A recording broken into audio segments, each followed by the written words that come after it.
ये खाना भी ना कितना बड़ा टास्क होता है। काश कि हम खाने का ऑर्डर देते और खाना अपने आप सीधा हमारे मुंह में चला जाता।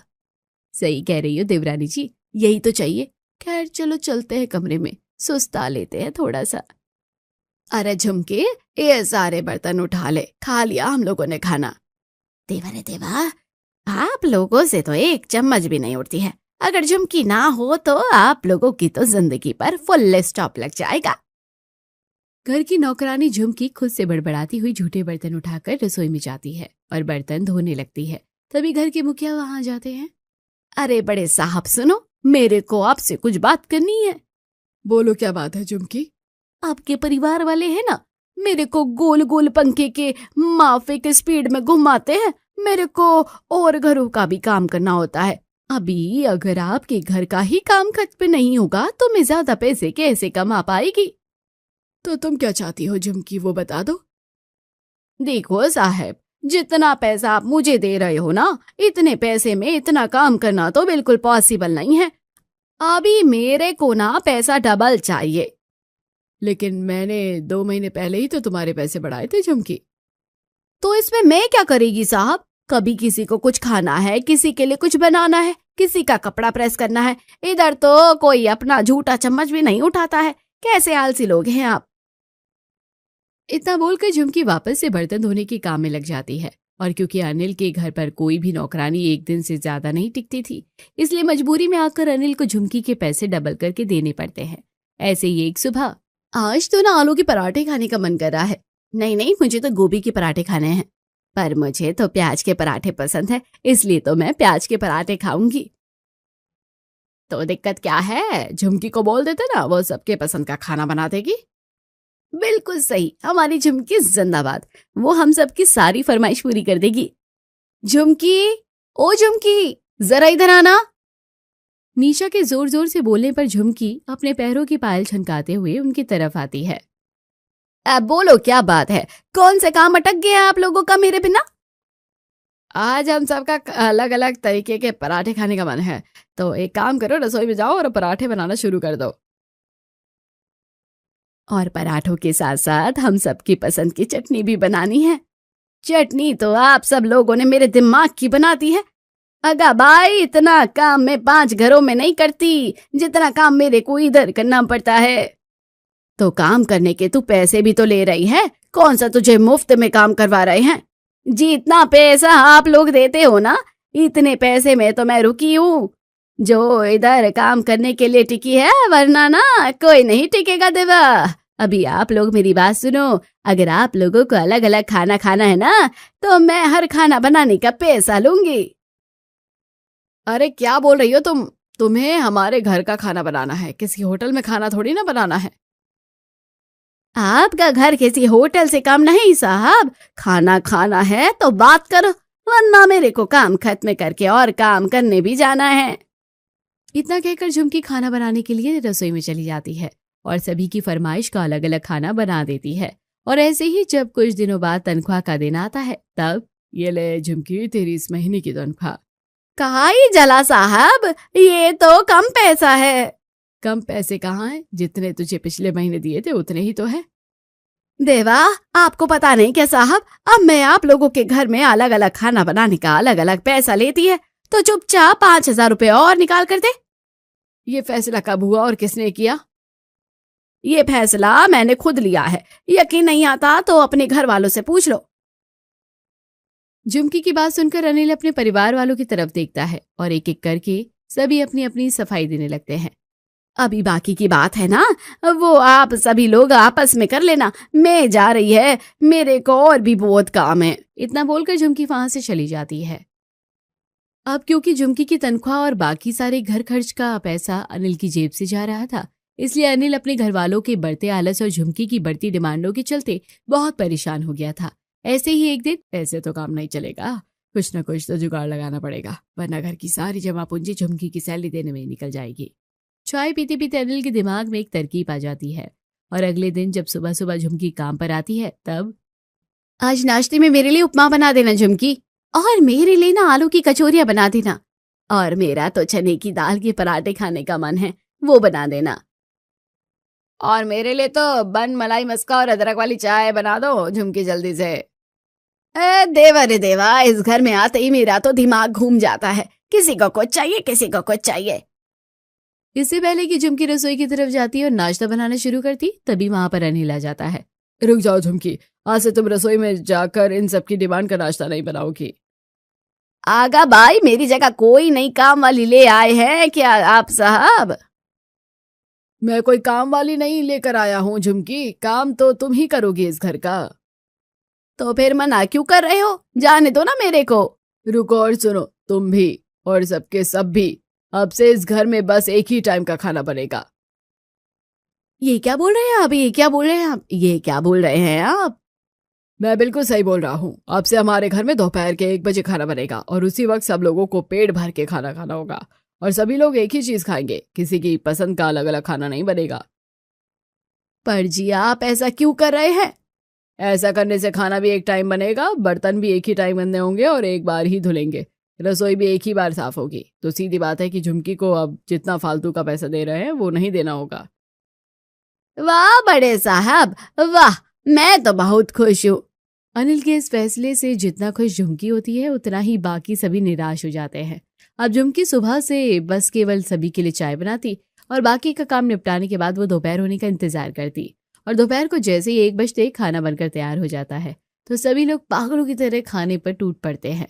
सुबह से भूखे रहकर तो मेरा बहुत बुरा हाल हो गया था, और नहीं तो क्या, कब से इंतजार कर रही थी कि कब घड़ी में 1 बजे और कब हम लोगों को खाना मिले।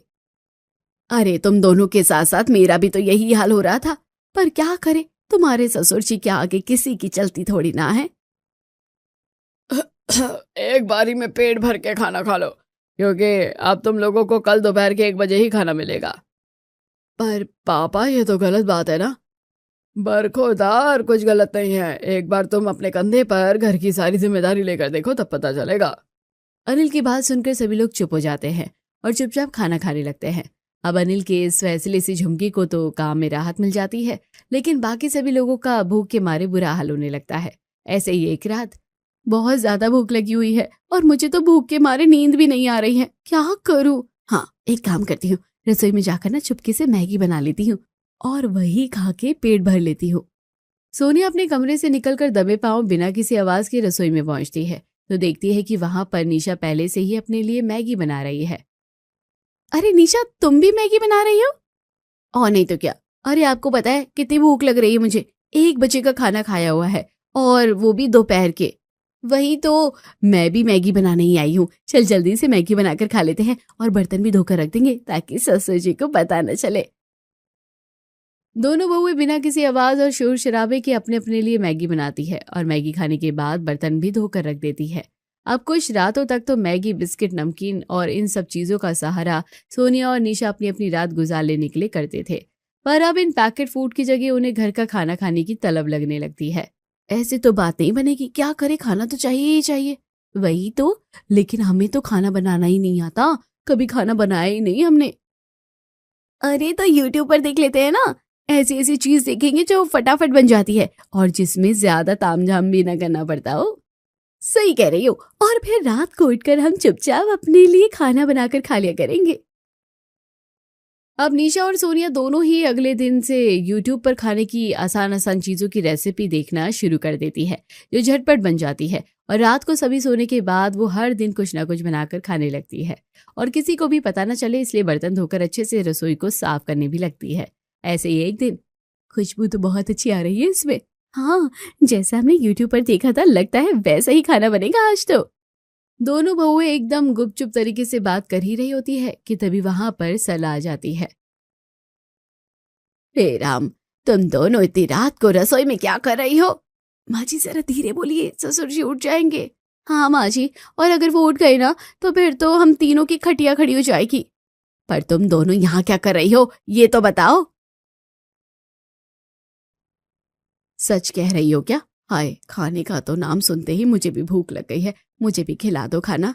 जी माँ जी, हम आपको भी खिला देंगे खाना, बस आप चुपचाप बिना किसी आवाज के बाहर जाकर सोफे पर बैठ जाइए। बस 2 मिनट में खाना बनकर तैयार हो जाएगा, फिर हम आपको भी खाना खिला देंगे।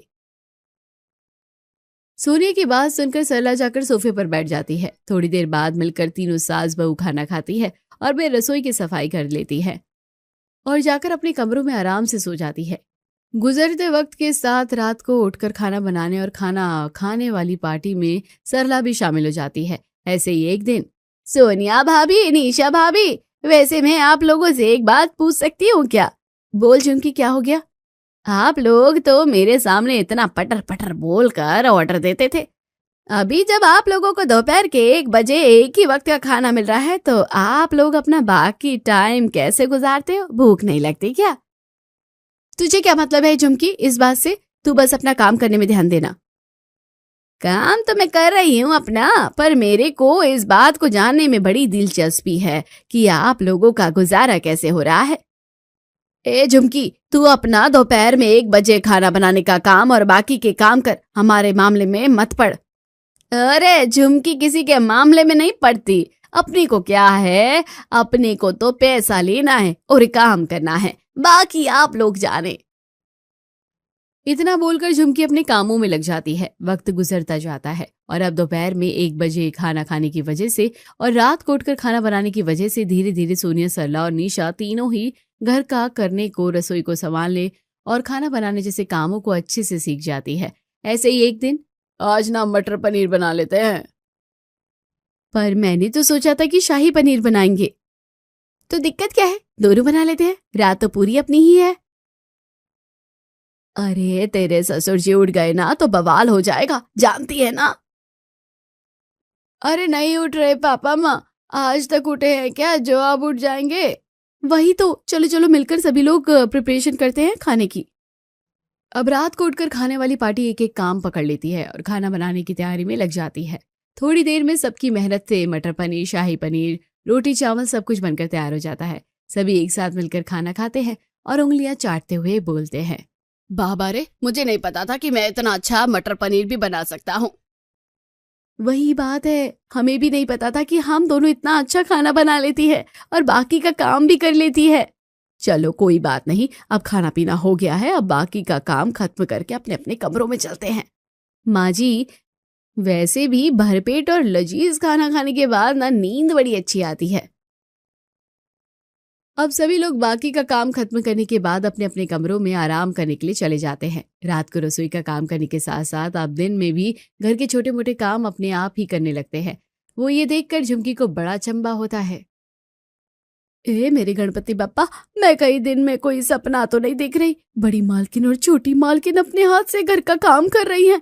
आज तक जिन्होंने कभी पानी का झूठा ग्लास उठाकर रसोई में नहीं रखा, वो काम कर रही हैं। निशा और सोनिया को काम करता हुआ देखकर झुमकी एक टक उन्हें देखती रहती है। तभी वहां अनिल आ जाता है।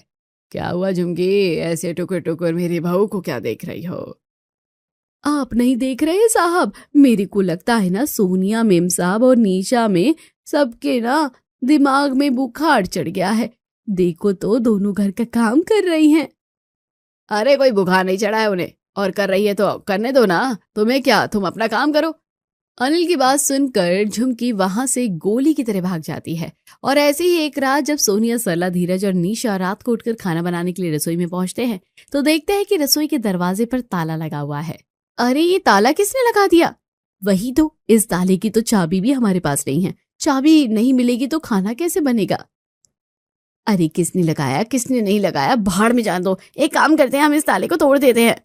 धीरज जैसे ही ताला तोड़ने के लिए हथौड़ी लेकर ताले पर वार करने वाला ही होता है कि तभी घर की सारी लाइट जल उठती है और सभी के सामने हाथों में चाबी लिए हुए अनिल आता है। रुक जाओ, ये ताला नहीं टूटेगा। ससुर जी, आप यहाँ इस वक्त? हाँ मैं यहाँ, पर इस वक्त, और ये ताला भी मैंने ही लगाया है। पर क्यों लगाया है? हम सबको प्यास लगी थी, हमें पानी पीना है, ताला खोल दीजिए। झूठ मत बोलो, तुम्हें क्या लगा था कि तुम इतने दिनों से जो सब कुछ कर रहे हो मुझे नहीं पता चलेगा? जी कैसी बातें कर रहे हैं आप, हम सबको तो बस प्यास लगी थी, हम पानी पीने आए हैं, भला और हम क्या करने आएंगे इतनी रात को? खाना बनाने और खाने आओगे। तेरी की फंस गए अब तो। ओए माँ, अब क्या होगा? अब तो ससुर जी के हाथों हमें कोई नहीं बचा सकता। अनिल के मुंह से ये बात सुनकर सभी लोगों की हवा टाइट हो जाती है और किसी को कोई बात नहीं सूझती है कि कोई बोले तो क्या बोले। मैं बहुत अच्छे से जानता हूँ कि भूख इंसान से कुछ भी करवा सकती है। भूख इंसान से भीख भी मंगवा सकती है और निकम्मे इंसान को कमाओ भी बना सकती है और आलसी लोगों का आलस भी छुड़वा सकती है। चाबी तो मैं दे दूंगा, लेकिन मैं जो करना चाहता था वो तो मैं अब कर चुका हूँ। अरे आप प्रचार क्यों दे रहे हैं? चाबी दीजिए ना, ताला खोलना है, पानी पीना है। मुझे तो कुछ समझ नहीं आ रहा। वही तो, गोल गोल जलेबी जैसी टेढ़ी बातें क्यों कर रहे हो? झाड़ू की तितली जैसी सीधी बात कीजिए। सीधी बात यह है कि तुम सब में इतना आलस भरा था कि अगर तुम्हारे नाम का कोई और खाए और तुम्हारा पेट भर जाए, ये बात सच हो सकती है, तो तुम तीनों खाना भी ना खाते और बस आराम से सो जाते घोड़े बेचकर। पापा ऐसे मत बोलिए, इतने भी आलसी नहीं है हम। इससे भी ज्यादा आलसी थे तुम, लेकिन मेरे दोपहर में 1 बजे खाना बनवाने की वजह से तुम चारों के हाथ अपने ही आप काम की तरफ चलने लगे, क्योंकि पापी पेट का जो सवाल था।